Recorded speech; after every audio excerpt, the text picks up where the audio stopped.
കേരളത്തിൽ ഇടിമിന്നൽ മൂലമുള്ള അപകടങ്ങൾ വർദ്ധിച്ചു വരികയാണ്. പ്രകൃതിയിലെ ഏറ്റവും ശക്തമായ വൈദ്യുത പ്രവാഹങ്ങളിലൊന്നാണ് ഇടിമിന്നൽ. എന്തുകൊണ്ടാണ് മിന്നൽ അപകടകാരികളാകുന്നതെന്ന് പരിശോധിക്കാം.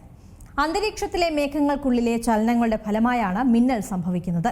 വൈദ്യുത ചാർജ് രൂപപ്പെടൽ മേഘങ്ങൾക്കുള്ളിലെ കാറ്റും ജലത്തുള്ളികളും ഐസ് കഷ്ണങ്ങളും തമ്മിൽ നിരന്തരം കൂട്ടിയിടിക്കുമ്പോഴുള്ള ഫ്രിക്ഷൻ മൂലം സ്റ്റാറ്റിക് ഇലക്ട്രിസിറ്റി ഉണ്ടാവും.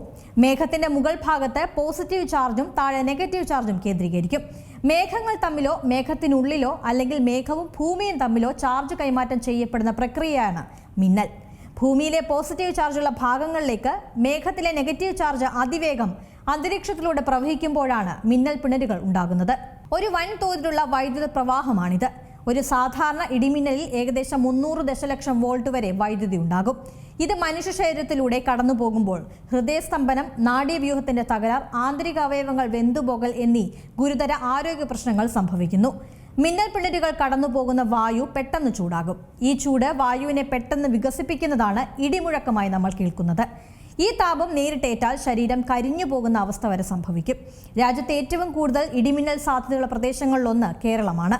ഇതിന് പ്രധാനമായും ഭൂമിശാസ്ത്രപരമായ കാരണങ്ങൾ തന്നെയാണ്. പടിഞ്ഞാറ് അറബിക്കടലും പശ്ചിമഘട്ടവും സ്ഥിതി ചെയ്യുന്ന കേരളത്തിന്റെ പ്രത്യേകതയാണ്. കടലിൽ നിന്ന് ഈർപ്പമുള്ള കാറ്റ് സഹ്യാദ്രിയിൽ തട്ടി മുകളിലേക്ക് ഉയരുകയും ഇത് ഇടിമിന്നൽ ഉണ്ടാക്കുന്ന കരിമേഘങ്ങൾ രൂപപ്പെടാൻ കാരണമാവുകയും ചെയ്യും. ആഗോളതാപനം മൂലം അറബിക്കടൽ ചൂടാകുന്നത് അന്തരീക്ഷത്തിലെ ഈർപ്പം വർദ്ധിപ്പിക്കും. ഇത് മിന്നലിന്റെ തീവ്രത വർദ്ധിപ്പിക്കാനും കാരണമാണ്. ഏറ്റവും കൂടുതൽ മിന്നൽ ഉണ്ടാക്കുന്നത് ഒക്ടോബർ മുതൽ ഡിസംബർ വരെയുള്ള തുലാവർഷക്കാലത്താണ്. ഉച്ചയ്ക്ക് ശേഷം അന്തരീക്ഷം ചൂടുപിടിച്ച് മേഘങ്ങൾ കുത്തനെ ഉയരുന്ന പ്രതിഭാസം ഇവിടെ കൂടുതലാണ്. കേരളത്തിലെ ഉയർന്ന ജനസാന്ദ്രതയും പച്ചപ്പും കാരണം മിന്നൽ മനുഷ്യരിലേക്കോ വീടുകളിലേക്കോ എത്താനുള്ള സാധ്യതയും കൂടുതലാണ്. സുരക്ഷാ മുൻകരുതലുകൾ വളരെ പ്രധാനമാണ്. മിന്നൽ സമയത്ത് മൈതാനങ്ങളിലോ കുന്നിൻ മുകളിലോ നിൽക്കുന്നത് ഒഴിവാക്കണം. ഉയരമുള്ള വസ്തുക്കളിലാണ് മിന്നൽ ആദ്യം പതിക്കുന്നത്. അതിനാൽ മരച്ചുവട്ടിൽ അഭയം പ്രാപിക്കുന്നത് അപകടമാണ്. ഇടിമിന്നലുള്ളപ്പോൾ TV, ഫ്രിഡ്ജ് തുടങ്ങിയ ഇലക്ട്രോണിക് ഉപകരണങ്ങളുടെ പ്ലഗ് ഊരിയിടണം. ലാൻഡ് ഫോൺ ഉപയോഗിക്കാതിരിക്കാനും ശ്രദ്ധിക്കണം.